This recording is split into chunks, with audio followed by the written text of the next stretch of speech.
Sir कल telethon थी और आप लोगों की एक्सपेक्टेशन से ज्यादा लोगों ने उस पर इमदाद दिया है, लेकिन बोल न्यूज पर भी आवाम का जो एतमाद है ना वो हर गुजरते दिन के साथ बढ़ता चला जा रहा है। इस वक्त बोल की जो ट्रांसमिशन थी टेलीथॉन के वाले से वो सबसे ज्यादा देखी गई 74% गालिबन ओवरऑल इसमें 74% व्यूअरशिप जो थी वो सिर्फ बोल न्यूज की आई। सर मैं चाहूंगा इस पर आप अपना कोई कॉमेंट जरूर कीजिए। कल जो तमाम चैनल, हालांकि कल खान साहब के ऊपर से पाबंदी भी हट गई थी, जो लाइव नशरियात की पाबंदी लगी हुई थी वो पाबंदी हट गई थी। और कल जितने चैनल थे वो सब के सब डरे हुए थे या उनको मैनेज थे, तो उन्होंने खान साहब की ये हिस्टोरिक टेलीथॉन नहीं दिखाई या उन्होंने डिलेड दिखाई या रिकॉर्डेड दिखाई।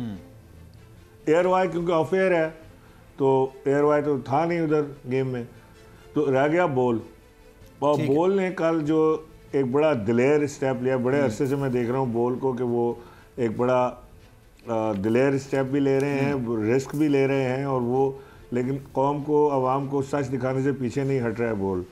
तो कल बोल ने जो काम किया है उसका अवाम ने भी सलाह दी है। कल 70% व्यूशिप बोल की थी और बाकी सारे चैनल मिला के 30% थे। 76 मैं बोल को, उनकी मैनेजमेंट को और उनकी तमाम टीम को बहुत बहुत मुबारकबाद देता हूँ कि वो हक और सच के साथ खड़े हो। Thank you so much sir, thank you so much, बहुत शुक्रिया सर। आप